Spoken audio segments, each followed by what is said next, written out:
at that point, as a band, like I said, we had toured full time for all of 2017, and we were just kind of checked out of being serious. Like, fuck it, let's put out a joke record and like do it in drop G or something. I don't know. We were fucking around. Um,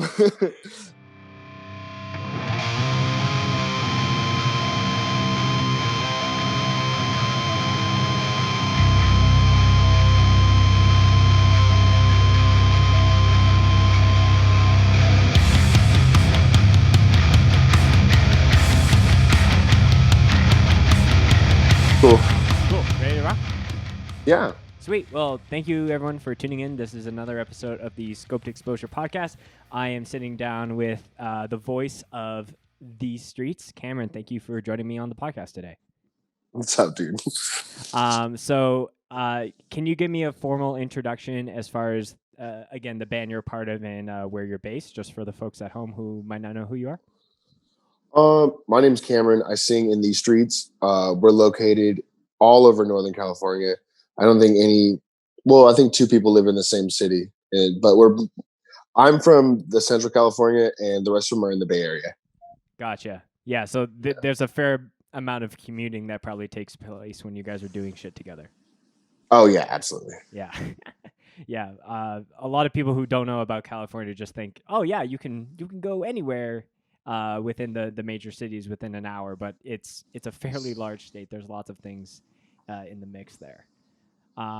As far as how I usually like to run these podcasts, Cameron, is just getting a little bit of context on how everyone got into heavier music overall, whether it's hardcore or metal. So can you kind of give me your hardcore origin story, some of the early albums or bands you were listening to, and kind of what put you on the track to getting you where you are now? Yeah, I grew up on metal. The first bands I ever listened to were like Slipknot, Linkin Park, like basic new metal. And then from there I got into like the Roadrunners catalog. Started just obsessing over every band that was on Roadrunner, and that kind of like really got me into heavy music for sure. And then I think it was like 6th grade, and my camp counselor, his name was Ivan. He used to play for a band called Wet from out here, but he got me into punk. He was like, "Fuck all that radio bullshit you listen to. Check these bands out."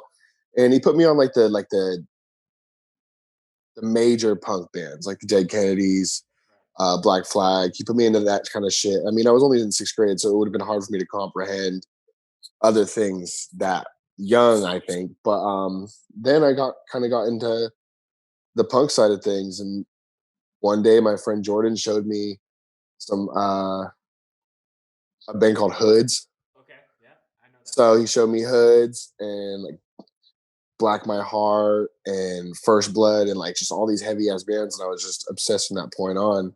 There was a brief stint where I was like getting into like really bad scene metalcore, but I kind of just like snapped out of that very quickly. Yeah. The Hot Topic compilation version of Dude, metalcore for sure. Yeah, for sure. Yeah, there's definitely a podcast just a little ways back. It came up that someone found out about some heavier bands through like Punk Goes Pop and things like that, and like some of those days, and so that era of call it metalcore is a little cringy to look back and think about, but definitely it's always interesting for me to hear the different bands that people got latched onto and what made them jump to the next subgenre, whether that's punk or actual like New York hardcore or whatever it is. So no, yeah, it's crazy because as long as I've been obsessed with music, I've always wanted to be a songwriter. So even though these bands aren't like super dope or anything like that, you have to really take into account that they do sell records. yeah, You know what I mean? And there's a reason, and it's because they write great songs, whether it be cool to listen to or not. It's still, like I really look after a band called, a Day to Remember.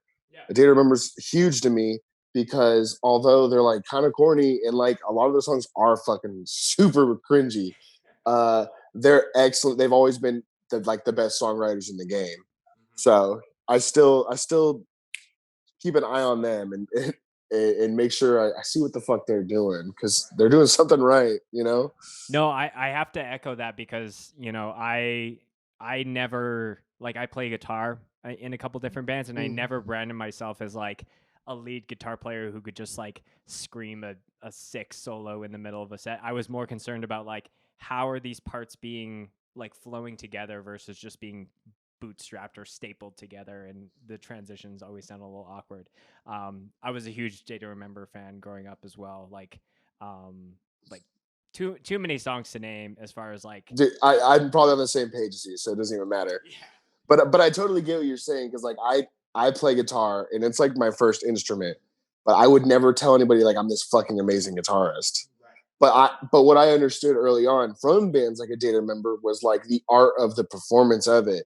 Like they may not be playing hard shit, but they're like running around on stage doing the Running Man shit like that, and like doing it for 30 minutes straight. You know what I mean? And playing those breakdowns really good. So that's what I got at. I could play whatever I'm playing real good, but I'm not like I can't. Nah, that ain't me. I don't even know what chords I'm playing. I know it's fret 5, G. You know what I'm saying? No, I feel you. Do you have a specific Day to Remember song that is no matter Uh, what era? Heartless. Heartless is really good. You know what I'm saying? I saw them. I went with Cruel Hand to. They played their festival, Self Help Fest in San Bernardino, and these streets drove Cruel Hand literally all the way down there, and I got to see A Day to Remember that night, and I was like standing side stage being a cool dude, you know what I'm saying? And then I was like, fuck this. As soon as we started playing Heartless, I ran out into the crowd and I had to, you know what I'm saying? I had to touch the pit one time for A Day to Remember. You had to educate the younger A Day to Remember fans what real pitting is. Totally.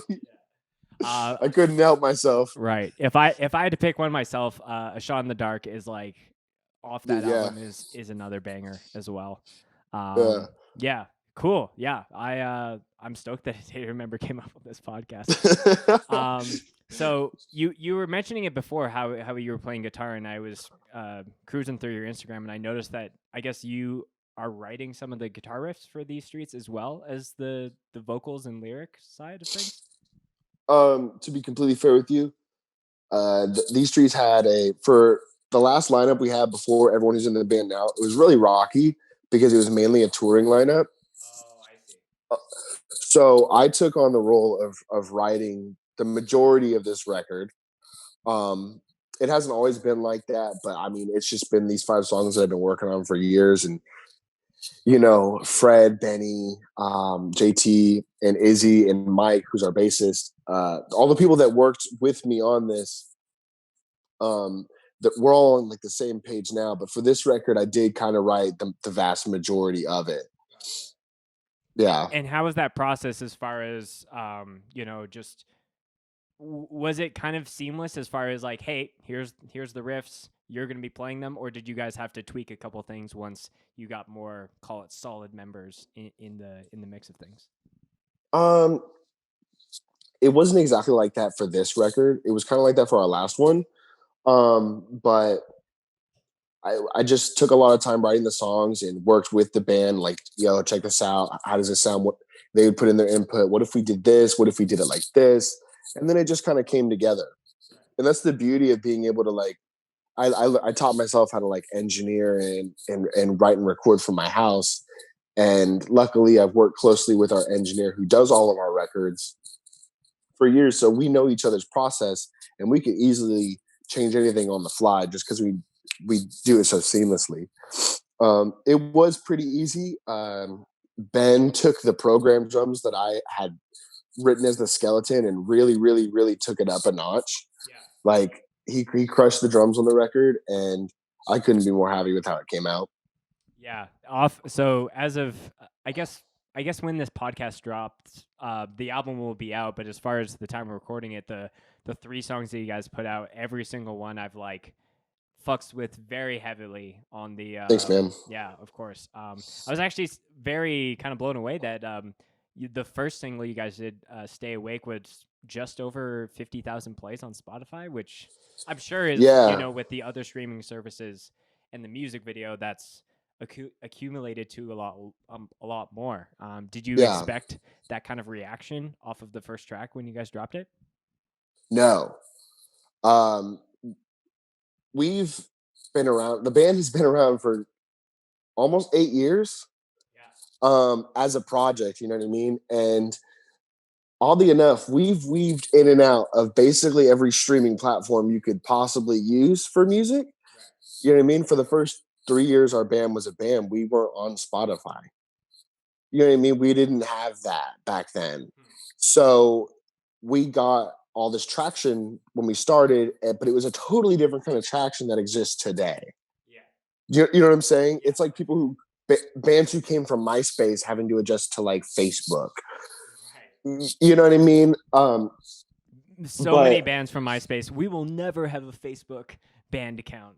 That shit's corny, and now no, it is yeah. the standard for sure. And imagine if bands got their royalties from all those streams. Right. Just saying. I'm just saying. I'm just saying. But so this is the first record we've ever tailored the release to the algorithm of Spotify, Okay. if that makes sense. And that was really just like a true test of that. And every time a band puts out a record, and especially not a band that's got the online traction of the majority of the bands that exist right now, you have to kind of strategize your record release. And when Stay Awake dropped, we did it pretty perfectly.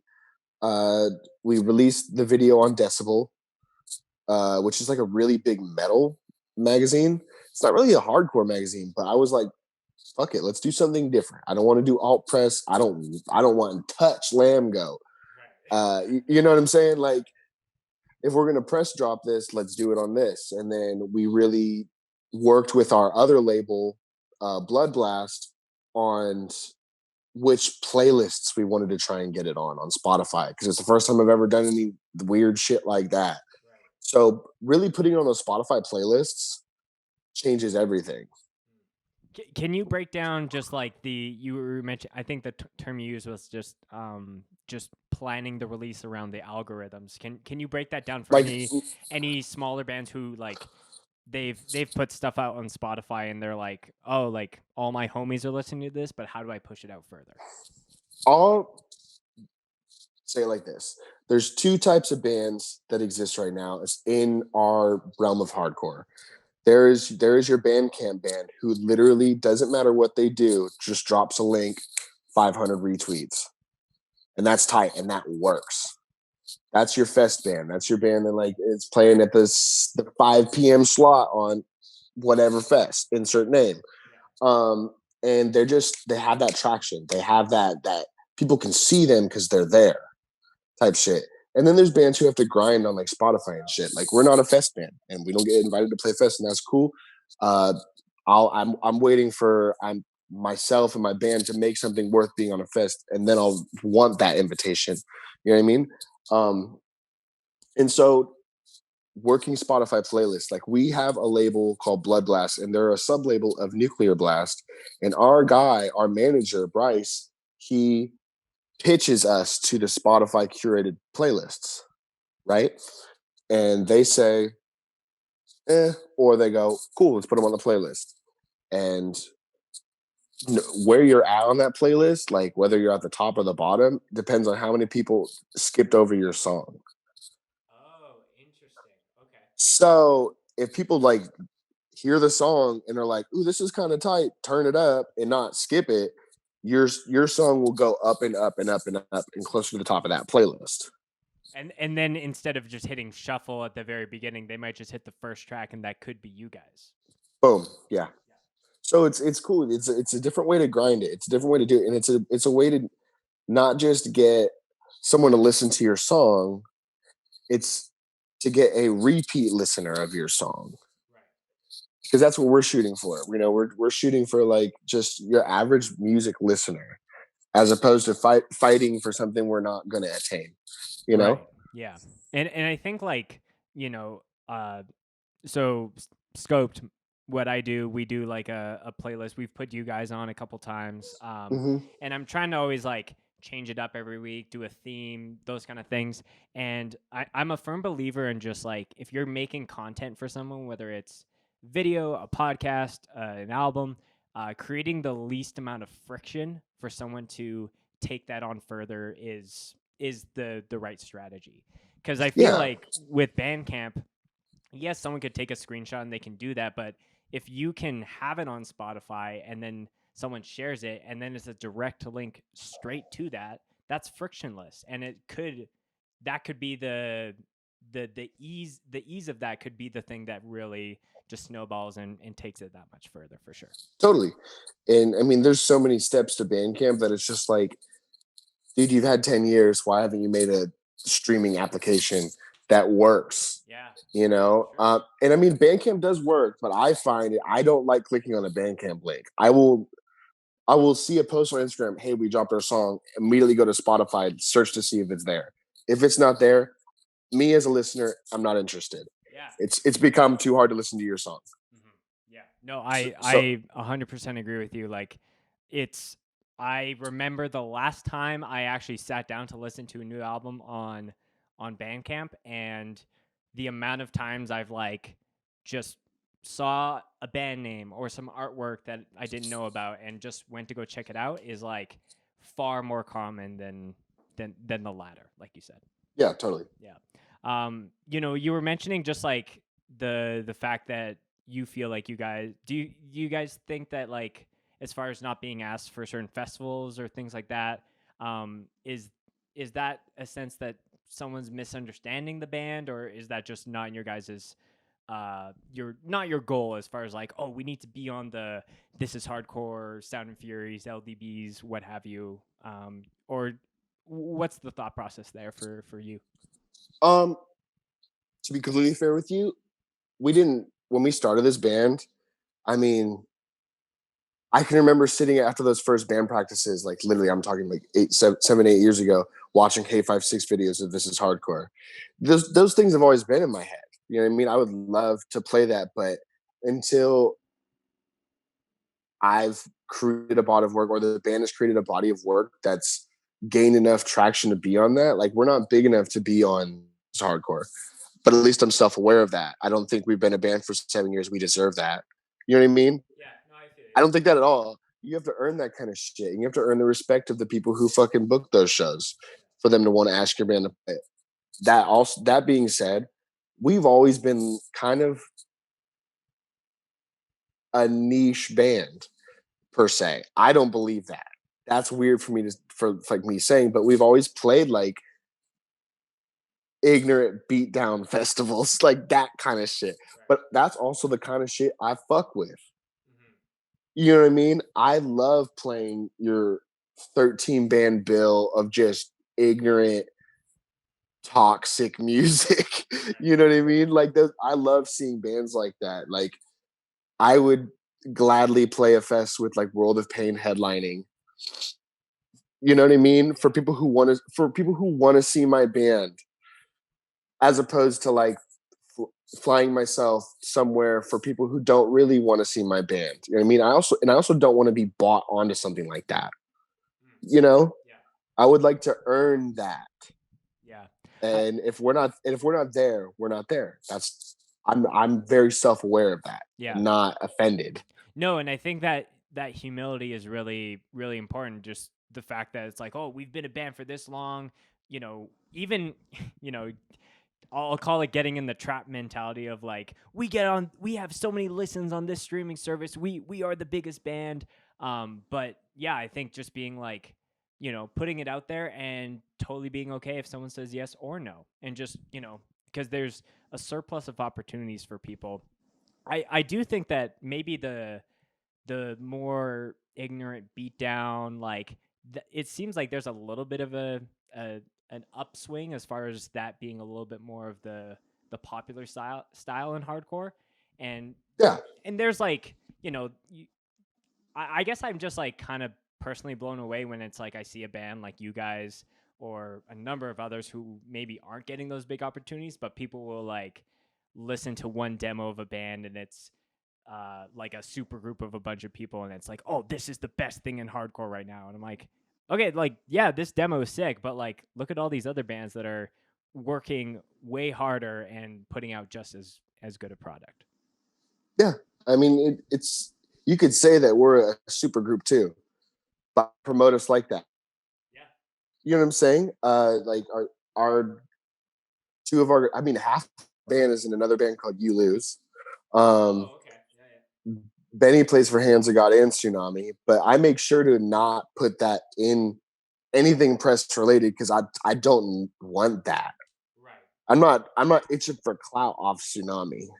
Right. You know what I mean? I love Tsunami and own 5 shirts, but I'm not like my drummer plays for Tsunami. Like, no, that's hella whack. Right. You're just trying Um, to build your own building versus the the connections between others.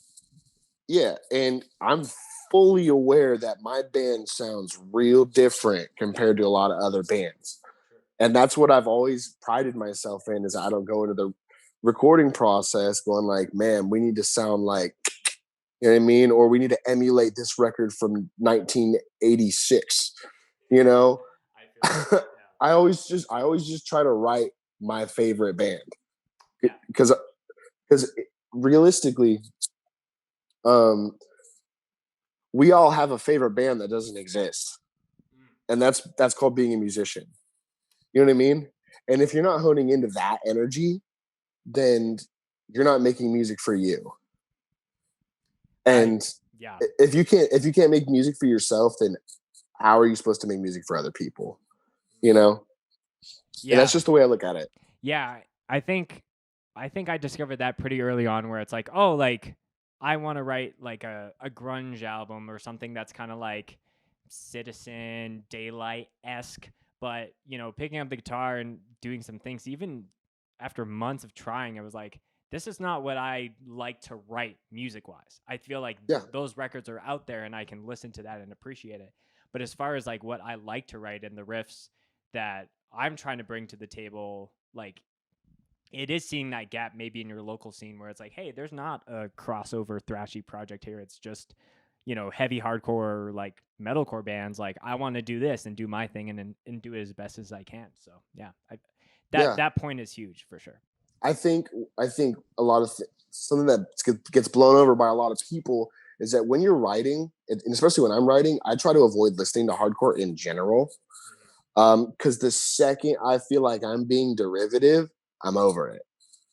Okay. I've completely lost touch with myself at that point. It's the second I start being like, this sounds exactly like this, I'm like, this ain't the song then. You know what I mean? And that's why there's only 5 songs on this record that I spent 2 years on. Right. Because I just tried to make the best 5 songs that I could possibly make, you know? So the new record is only going to be 5 songs. Is that right? That's it. That is interesting because I was looking at your call it your discography, and you Mm-hmm. guys have put out a lot of like call it LPs or like Yeah. longer records. So that's kind of a new thing as far as having it more, you know, curated, you know, cutting the fat and presenting it in a more like EP style. Yeah, the last full length we put out, which is our last record, it was 9 songs, and I had easily run out of material. And I guarantee you, there's a song on there, and it's kind of something we're gonna do. A song on there that we're literally gonna re-record better, like actually give it a second go, Right. Okay. and no one's gonna notice. You know what I mean? Yeah. Like, that happens though. Like, there's like 4 songs in These Streets career. I'm like, man, those could have been like so much better, Yeah. you know. So instead of it's Sum 41, baby. That's the rule. All killer, no filler. You know what I'm saying? Yeah. Yeah, and I think I did a podcast with Cody from the band Drain a couple moons ago. I'm not sure the exact episode number, but if you're curious, you can go listen to that. But he was just chatting about how he'll listen to some music and it's either okay, this band took this song too far, like they did too much with it, whether it's, you know, just so many fills drum wise or crazy guitar parts that don't need to be that crazy, or there's you kind of fly under that and you're like, oh, these riffs are very, very stock. A lot of these breakdowns are very, very like, I guess, cookie cutter. So Mm-hmm. there is a middle ground, like a fine line of hitting it just right with just the right taste of complexity, but simplicity at the same time. No, yeah, it's gotta be. I mean, the way I see it is like when I see a band, man, I want to see them all wearing sunglasses, figuratively speaking. I want them to be fucking in their zone. I don't want them to be trying to get my attention. I want them to just not give a fuck enough to where they have my attention. You know what I mean? Yeah. So like some of the most popular These Street songs are literally the same riff through the entire song, played slightly different, maybe slower. Like the effort, the ones that we thought were like whatever, were the ones that people were like more juiced on because it just felt more real. I mean, there were. It's funny you bring this up because I was working on a new song for These Streets the other day, and I was listening to the breakdown I put in it, and I was like, I think I might have gone too far this time. I've always questioned whether or not something was too much, but and I mean, this is like the contrast between the song and what the breakdown part was. It's too insane for me. I know it's not going to work, but it's hilarious because I finally reached that point. I was like, maybe I've gone too far with Yeah. this one. You brought up a Sum 41 reference, so I'll say, we got in too deep for this one, Yeah, boys. for sure. Yeah, dude. Yeah, man. Sum 41 jams all damn day. Dude. As far as the lyrical side, you're handling that department in Mm-hmm. full. So, I was reading some of the lyrics, and there's definitely a fair amount of, I guess, similarities to past stuff. But what is kind of the lyrical content, yeah, for this record? Is it kind of unified in this sense, or is each song different? Um, I think for this release, and I mean maybe the last three releases, it's all been about had a very heavy theme with self help and having mental problems and I think they were our record Out of Time. It was called Out of Time. That was like a first delve into like dark theme shit, as opposed to like our first records were like very juvenile. I'm an 18-year-old hardcore kid. You stab me in the back type lyrics, Sure. you know. Um, so as soon as I became more self-aware with myself and I was able to reflect on what the fuck I was actually going through, um, that's when my lyrics started to like take a turn for being more serious. And in 2013, my best friend hung himself, and that was like one of the hardest things I've ever been through in my life. And suicide is like this crazy thing, and it's like an enigma, but it's also like a fucking disease. Because once someone catches that feeling, it doesn't really go away for a while, and then it becomes a revolving thought. And I've always had a hard time dealing with friends leaving this earth, and I mean it happened again 2 years later. Another friend of mine hung himself. So things got really dark for me, and it was hard for people to. It was hard for me to even like formulate words for things in actual conversations. So once I started putting it out in like song form, it was able to make sense to me more. It was a way for me to vocalize that in a way that I couldn't before. And then so that first record was really dark, and then our last record, Unfinished Business, was kind of more on the upside of things. And I was getting a little more confident again, and a little bit of positivity in there. And then this record's more just about like expecting the worst, but being able to fucking handle it. Um, Okay. you know what I mean? Like it still touches on all those things. Like it touches on substance abuse. It touches on alcoholism and hating yourself and being sad and shit like that. But it's not necessarily like this fucking sucks. It's more like, wow, that fucking sucked. And it's going to fucking suck. And just dealing with that. I mean, truly, we are all human beings first and foremost, and sometimes shit sucks. Yeah. you know? And mental health is a big thing that I care about, and I'll always write about it, and that'll always be what I'm about because that's just I never want someone to go through that, you know? Yeah. No, and I appreciate you being open about that because yeah, like losing someone in your life, a close friend, a family member, however it is, it can really Mhm. make you pause and like kind of look at things like, okay, what the fuck am I doing? You know, like, Yeah, whether it's in a way, it's kind of like it stunts your growth for a bit. sure, yeah, You know what I mean? When going through that grieving process, it stops you. It stops you dead in your tracks, and you have to reevaluate your life. And it really makes you think about mortality. You know, like, bro, like people die, and then people care about them. right, There's so much fake love out there for bands. You know what I mean? Like, or fake love out there for anybody who makes art at all, and not even just that, fake love for people who just existed.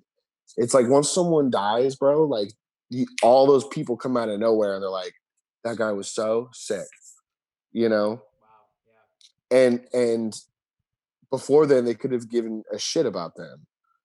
Think about like Juice World or Pop Smoke or all these rappers that die and then you know what I mean? That the XXX Tentacles dude, like everyone gave a shit out of nowhere. From what I saw, you know what I mean? And he starts to make you think about, and then when you experience death close to you, and you see that happen, you're just like, man, the world sucks. yeah, You know what I mean? yeah. It's it, That it's definitely strange. Yeah, that definitely struck a chord with me because I had a very good friend of mine. Um, his name was Josh. He was murdered, and like he was kind of like he was someone that I went to like youth group with, and we went to shows Hmm. together. And he would like mosh for every single band. He's actually if there's any regrets that I have with Scoped, and I can't remember how I've talked about this publicly on the podcast, but if there's any regrets I have with just filming bands, it's that I didn't film when he was still alive because Hmm. something that I learned very early on is that like there are people who are going to leave this earth way sooner than intended, whether it was unexpectedly a disease. There's so many circumstances, but having some like documentation of their contribution to music, or even just like if they're just in the room, I think it's such valuable, um, uh, for lack of a better term, content. I Yeah. know there's a photographer in Seattle. His name is Dan, and we've chatted about like family members reaching out to him, being like, "Hey, I think my daughter sang at this show like 3 years ago. Can you find the photo so we can have a copy for her service or whatever?" So things like that just like really like motivate me to keep doing what I'm doing, but like it is definitely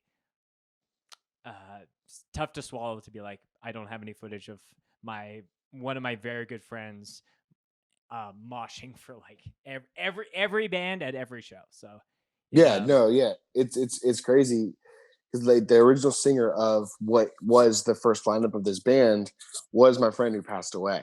Oh You wow. know, Okay. our first promos ever taken were by that guy. It's kind of crazy to think about. He filmed one of our first live sets too. So it's just it's all crazy when someone's gone and you see what you have left of them. You know Yeah. what I mean? And luckily, the very beginnings of this band is exactly what I have left of him. And he's always been a driving force for the band. He's always been a driving force for lyrical content. He's the cover art for our record Clockwise. Oh, okay. Um, Yeah. that's it. That's his face. I took that picture, and then did all the digital shit to it. And then he's also the cover of our first demo ever, but that doesn't exist on the internet anymore. Sure. Um, but yeah, it's there's a lot of similarities between us in that respect. Yeah. Yeah, but I totally agree with you. Is that it feels so disingenuous when just if like God forbid that happens to anyone, to see all these people just come out and be like, here's my long Instagram post of why this person was important to my life, and it's super selfish in to see that happen time and time Yeah, again. it happens a lot. So yeah, Um, to kind of change gears just a little bit, you know, going back to I guess like more the vocal side of things. This EP has a number of different guest vocal spots, and I was trying to find the actual graphic when you guys were talking about it, because it was like, yep, fuck with that band, fuck with that band. So yeah, you guys, as far as recording this, have the track out with Desolated and Troy from Easy Money. Um, Monstrous voices as far as the heavy hardcore beatdown space. Um, yeah, Tell me about how some of those things came together, and please add on the last one that I'm missing because there is a third. yeah. I've never really been about guest vocals too much. I've never asked people to do it. On our last record, we had AK from a band Fall Brawl, but it was like uncredited, just the way that the label put it out. Oh, okay. I don't know if you ever heard of Fall Brawl. No. They're like fucking European Shattered Realm. Oh, They're tight. cool. Okay. But it's more the Euro side of things because I spent a lot of time in Europe, which is also how I met Paul from Desolated. And so the decision to do all the guest vocals was just like, fuck it. Let's have all the homies on it this time. Yeah. We originally were going to name the record, and this is 2 years ago. We were originally going to name the record G Mode and put it out as a mixtape on like Dat Pip and just like not really put too much effort into it. We kind of wanted it to be satirical, and then that all of a sudden just wasn't the right idea anymore Sure. for us at least. I think And Expect the so Worst is a better album name for sure. yeah, dude, we were just at that point as a band. Like I said, we had toured full time for all of 2017, and we were just kind of checked out of being serious. Like, fuck it, let's put out a joke record and like do it in drop G or something. I don't know. We were fucking around. Um, if you want to hear what that sounds like, you can go to our band camp because we recorded a live set that was in drop G and it's hilarious. I am definitely gonna go check that out now. Yeah. There's also our debut on Hate 56 is when we played Philly and we played in drop G and bombed and we bombed in front of a bunch of metalcore kids. It was awesome. It was just like we were on the wrong bill. You know what I mean? It was like our homies in Boundaries and Shame Spiral, and then a bunch of bands kind of like in that realm. And we just come on, and I'm just like wearing a gold chain, and I'm like, what the fuck's up, Philly? Fuck the Eagles. And they're just like, I don't get it. And it's like, What's happening? it's on Hate 56. It's awesome. It was a good I'm time gonna for watch me. that. That is something that I have thought about. Is like I'm sure there's like when this is in a non-COVID world, but when Sonny would be like, "Hey, I'm coming to this fest to film or whatever," like most of those bands can be like, "Okay, we have to have our shit in line for our Hate 56 debut, whenever that is." But if you're in the Philly area, sometimes you don't know if he's gonna be on site with the camera. I know he just as the day of recording this, he posted 2 sets from a show he filmed in Vancouver up here in Canada. And the first time he posted about that was like I think almost a year ago. And I was like, "Oh, like when you were in Vancouver?" He's like, "Oh, I was at a buddy's wedding and then I found out there was a show, so I just brought my camera." So like I'm like sending these sets to all my friends and like they're just saying stupid shit in between. So I was like, "Well, yeah, sometimes you never know." But not obviously you should have fun and not treat every set like it's going to be premiered to the world of Hate 56 or whatnot. I've kind of had a problem in the past about my onstage banter, Oh, okay. but I grew up with like fucking the Acacia Strain, dude. Like, you know what I mean? Like, I remember seeing the Acacia Strain play like a 50 cap venue, and Vince was saying the most heinous things ever. And so I've always just kind of said dumb shit. I've always been like, who's got the biggest dick in this room or something? I don't know. Like, I say dumb shit all the time. I always say, I'm gonna keep this short and sweet like my dick. Like just dumb, inappropriate shit. And sometimes it works and sometimes it doesn't. Has You there been know? a mosh call that just didn't land the way that you intended it to? In a totally different way, yes. Okay. I used to say trunk full of Fago, car full of fat chicks. And for something that should technically be the dumbest thing I've ever said, it worked every time. Weird. Okay. I gave a I give a normal mosh call like move this motherfucker. Yeah. People are like, I do a juggalo mosh call. People are going, Right. dude. Yeah, because they've heard side to side, front to back a million different times from a million different people, but that's the first But time that they heard that. they heard for the Dark Carnival and they were like, whoop whoop. I love that. That's actually one of my favorite things about filming bands multiple times is hearing the differences, and I'm like, oh, I know roughly what they're gonna say as far as to get people moving.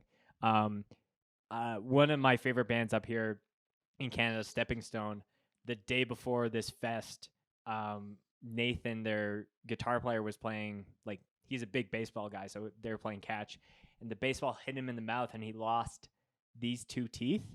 And the next day they're playing Calgary, and Luke, their vocalist, is like, I want everyone to look like fucking Nathan, and he's like showing just the gaps in his teeth.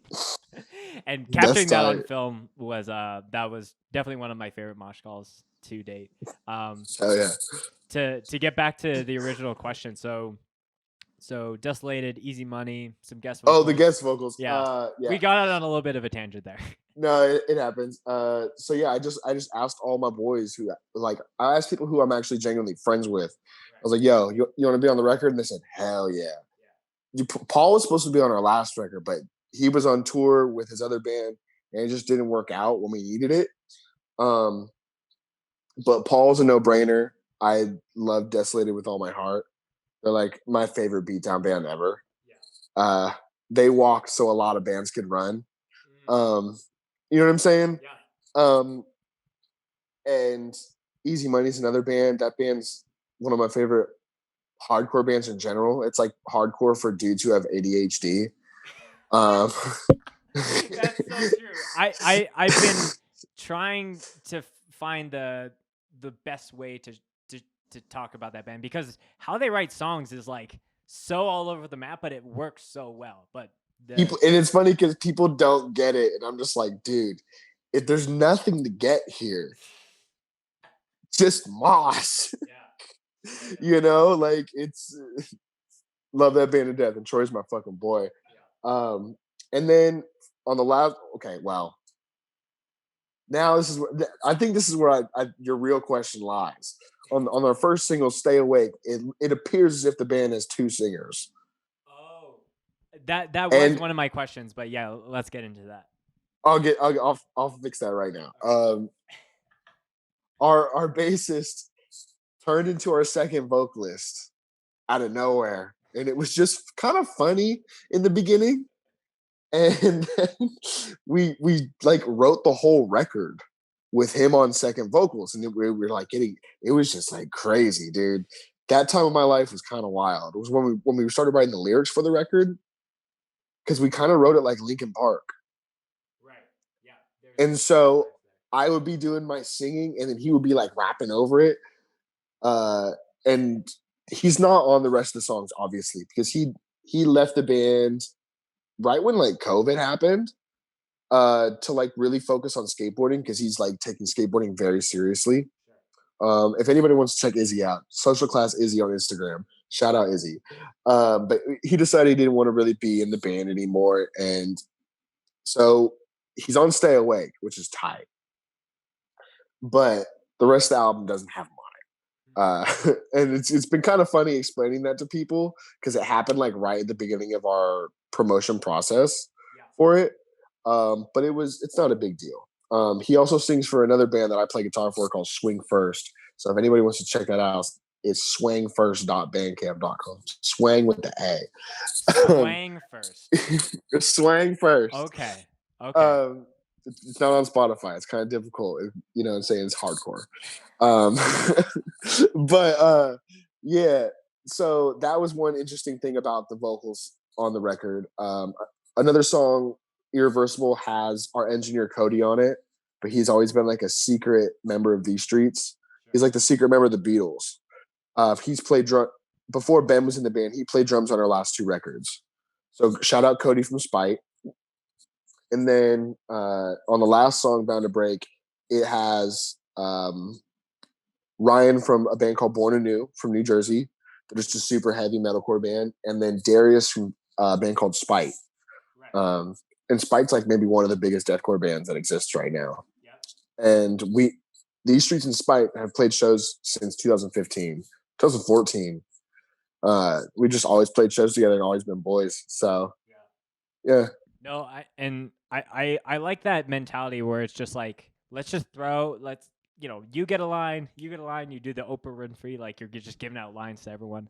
Dude, and just that's typically what I do. That's a different joke. Anyways,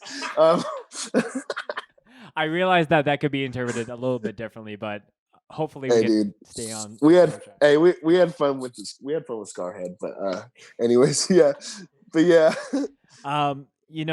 Before we officially wrap up, I did have, I saw a clip on Instagram from Halloween Brawl 2018, and it was, everyone has like baking sheets and they're like smacking each other, and I was like, okay, there's a story here. I gotta get up for this one. Hold up. We have to do this segment in the kitchen. No, I have to grab the cookie sheet from that night. Oh shit, we're getting photo evidence. Yeah, this is okay, hold on. How do I flip this shit? Wow. Anyone who's listening to this podcast, please go to 46 minutes in to see this amazing baking sheet. Oh, it's upside down. Okay, so this is the baking sheet from that night, signed by All of These Streets and You Lose. Featuring, this is back when Mike Dirt from Hands of God. Mike Dirt from Hands of God and Tsunami was in You Lose. There's Izzy. Shout out Izzy. JPP. Anyways, yeah. So about this. Yeah, please break it down for the folks at home who haven't seen that video. And if you have, I'll clip it here in the podcast.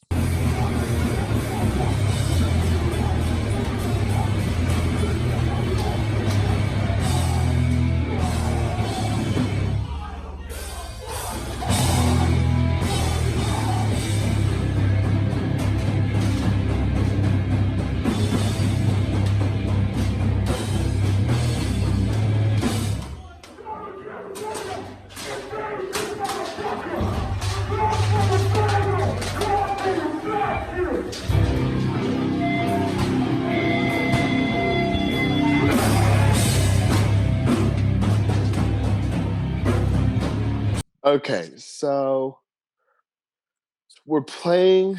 We've had this show booked in LA for months. And I think what had happened was Purgatory and a Purgatory tour package, like, had a show farther away, but canceled and moved it to like 20 minutes away from where we were playing our show. Okay. So the show ended up being kind of shot.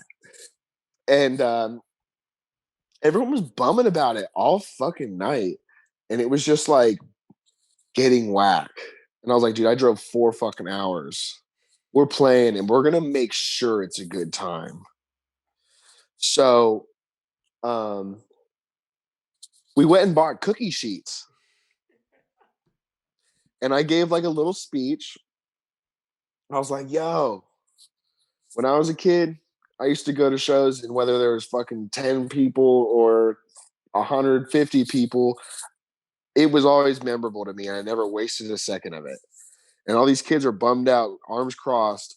Look, everyone's in purgatory. Like, shut the fuck up. Let's have some fun. Let's make tonight something to remember. So I tossed out the cookie sheets, and it turned into just chair shots, just WWE chair shots with the cookie sheets. It was tight. Yeah. But I do want to make note and make this very clear. I stole the idea. Oh, okay. There is a band from Reno called Devotion. They're a straight edge band, X Devotion X, and The RHMC dudes, the RHMC dudes would always throw out cookie sheets, and I was like, "Fuck it!" They always made those shows memorable. Fucking, let's do it for this one. So, shout out RHMC, shout out Devotion, because that night was something to remember. Were the cookie sheets being slam dunked on everyone's heads the entire set, or was it just It was our last song. It was the last song. Yeah. Yeah, the venue was like very strict. It was like no violence, no fighting, no drinking, no drugs. And I mean, there was like 150 Modelo cans in the parking lot. Right. There was for sure drugs. And I was like, well, fuck it. Let's fucking bring some violence in this motherfucker too. And it's funny because there's a video of someone like filming. I wish I still had it. Someone was filming the sign that said all that and then filming the sound. They just pan over. Pan over? Oh. Yeah, it was so good. And that's hilarious. I think that was the last show at that venue ever. Right. Well, unbeknownst to me, and I don't think it has anything to do with the cookie sheets. At least I fucking hope not. But shout out Bridgetown DIY. Yeah. Well, they're probably like, they have their long list of like, you can't do this, and they're like, no cookie sheets after that night. They gotta add that in. Yeah. Yeah. I'm a trailblazer. No, I was just. Sometimes I'm always curious what a band is tagged in, so I'll like go through that and just look through, and then I was like, what is this? Like, I need to know more. So I and the fact that you still have that from that night is pretty memorable for sure. Oh yeah, it's gonna stay with me as long as I can store a cookie sheet somewhere. So true. If you can store a textbook somewhere, you can probably store a beaten up cookie sheet. Yeah, Lord knows I don't have a textbook though, because I can't even read. I can barely read the names on this cookie sheet. So, Cameron, just to maybe we'll kind of wrap up. Last kind of question about Expect the Worst, the new album that's coming out, or I guess is out by the time this comes out.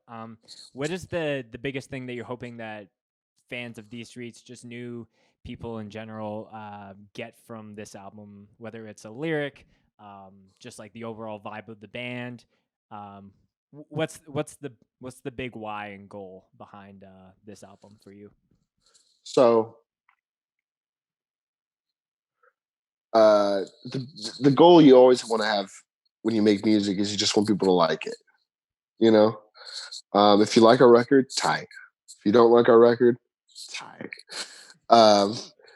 It don't matter to me. I still have it on my iPod. I still bought it myself because I don't know, I like it. But if you like the music, read the lyrics. You know what I mean? They mean something. They mean a lot to me, but they could mean a lot to you if you need it. I don't know. I'm not here to assume anything for anybody, but I just hope people like the record. I love it. It's a introspective tale on the development of your mental state, starting from realizing you got problems to realizing that you're bound to have problems. So take it. You listen. It's only 14 minutes long, I believe. It's a wild ride, but and I'll send you the link after we're done with this. That way you can check it out. It's out at 9 anyways. So, or 9 o'clock Pacific time, midnight for you East Coasters. Right. But I don't know where that would be for Canada. You'd be right in the middle of that. It'd be out at like 10 p.m. for you. Or no, I don't know. I don't know how that works. Yeah, I think that there is a setting on whatever distribution that you're doing, whether it's like out at the time that you set at the local time, or if it jumps per time zone. But yeah, ours is just U.S. midnight. So okay, well, on the midnight on the East Coast, 9 o'clock on the West Coast. But by the time this comes out, it will already be out and people will be jamming it anyways. So. Hell yeah. Well, I hope so. I hope so. Cameron, the tail end question that I always ask everyone before we fully sign off is a favorite mosh story for yourself. And that could either be something that you've done or that you saw at a show, whether it's These Streets or not. I know we spent a lot of time on the cookie sheets, but I want to give you the floor if there's anything that you want to highlight off the top of your head. There's only been one time in my entire life that I have said no to a pit. and it was the band Nasty Okay. at a local venue we had called the Workshop. There was like it was a 2-day fest. Day one was Alpha and Omega, Take Offense, and Malfunction, and then day two is Nasty, No Zodiac, No Alters, and fuck, what's another band? But it was the most violent display of toxic masculinity I have ever seen, and it was beautiful. It was wonderful. But yeah, it was. I tapped out. I said, "Hell nah." Uh, I don't think I have any really crazy mosh stories, and if I do, Turnstiles record release 2015. Everyone in the crowd wore neon colors and had silly string, and I've never seen hardcore brotherhood like that night. Yeah. If you were there, you know. Yeah. The That's it. picture is painted very colorfully with the Hey neon man, and the a nonstop feeling, baby. oh 100%. Well, that's awesome, Cameron. Thank you so much for coming on the podcast. I think we covered some great points. We shared some great anecdotes as well. Mm-hmm. Go listen to These Streets. Expect the Worst is out now on really everything.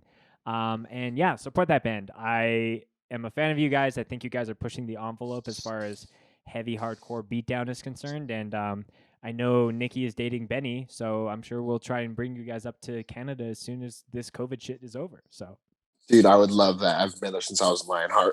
yeah, let's do it. Okay, Hell thanks yeah, for dude. coming on the podcast, brother. All right, thank you so much for having me, and shout out Spirit World, the greatest hardcore band ever. Hard agree on that. All Riffs right, thank you. for days. All right, bye.